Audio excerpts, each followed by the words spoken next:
Question 4. We're asked about whether these things are on the real or the imaginary axis. So we're just given numbers. I've done a little bit of workings from part 6, 7, 8. But to run through the first 5.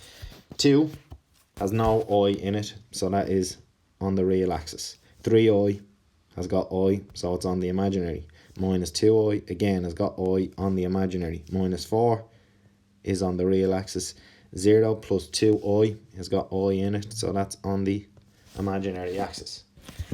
Part 6, minus 1 plus 0i. There's no I part because it's 0, so this is on the real axis. Now we're into the business here. Okay, so the important bit, the number one top tip or number one piece of info in this whole topic is that we know that I squared is equal to minus 1 because I is equal to the square root of minus 1. Okay, so if I square I, that becomes the square root of minus 1 squared.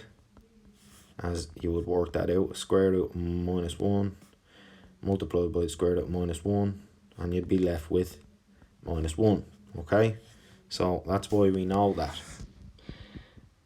What we need to do is then use that info to base all of the other problems here that we've got. So I squared on its own is minus 1. Minus 1 does not have an imaginary part, so that's on the real axis.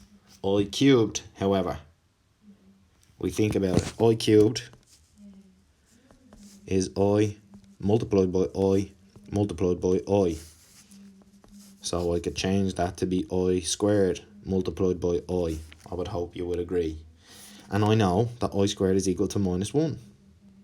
So I can say minus 1 multiplied by I gives me minus I, as I've written there. And minus I is obviously in the imaginary part. So the same way that we're working that out then. I to the power of 4, you can see here. I to the power of 4 is 4 i's multiplied by one another. I times I times I times I.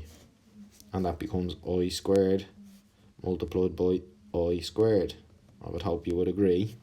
And there are 2 minus 1's then, because I know that I squared is equal to minus 1. So minus 1 by minus 1 gives me 1. And 1 is a real number. So that's on the real axis. Same idea here with the 2i to the power of 4. I can do it 2 ways. You can see what I've done there. I've changed that to 16i to the power of 4. I'll do it here just to finish off. Imagine it's 2i by 2i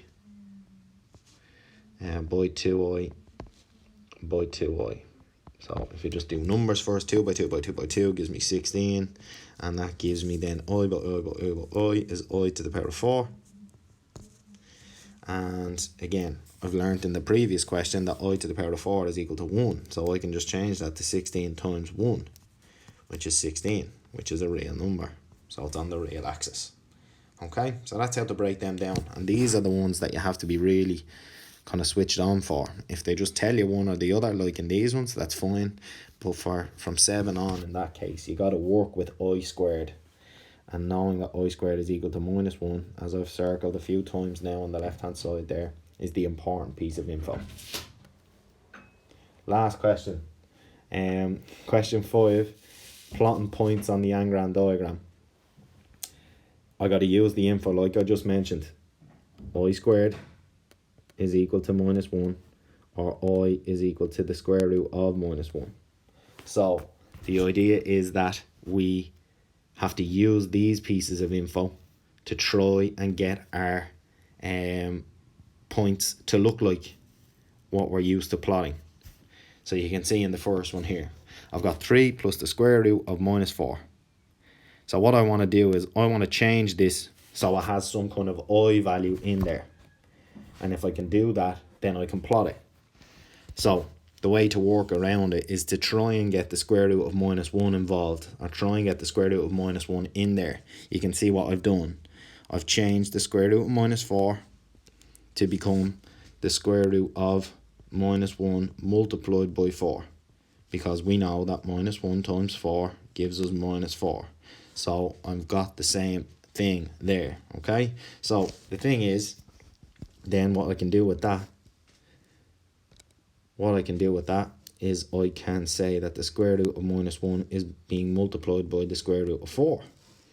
Now, the most important thing there, or the thing to remember, square root of 4 is a nice and simple one for us. I know that the square root of 4 is equal to 2. So I can then say that the square root of 1 is being multiplied by 2. I can rearrange that if I wanted. 2 times the square root of minus 1. That's fine. Same thing. And the other thing to remember then, to finish off here, as I've said, that I is equal to the square root of minus 1. So instead of writing the square root of minus 1, I can just write the letter I. And that helps me plot the point. So you can see now, instead of having 3 plus the square root of minus 4, I've got 3 plus 2i. And you guys know how to plot those points. So I've done all the workings for 5 of the points there. And I'm just going to plot them. So you can look over the reworkings of doing all this stuff I've done on the right hand side if you want to. Pause it, have a good look. But I'm just going to then plot these points as I've shown you. Okay? And I've done the extra bit of work there a second time. So you can see it on the right hand side, or you can see it up in the top left hand corner. So 3 plus 2i is the first point. Again, real, imaginary. So the real number is 3 and plus 2i. So I'll go from the origin, I go across the 3 up to 2i, and I plot my point somewhere there. 5 plus 7i, same idea. Start at the origin, across the 5 and up to 7i. So it's going to be there approximately. Minus 4 plus 3i. I go across to minus 4 on the real and up to 3i in the imaginary axis. About there. 8 minus 5i. I go across to 8 and down to minus 5i.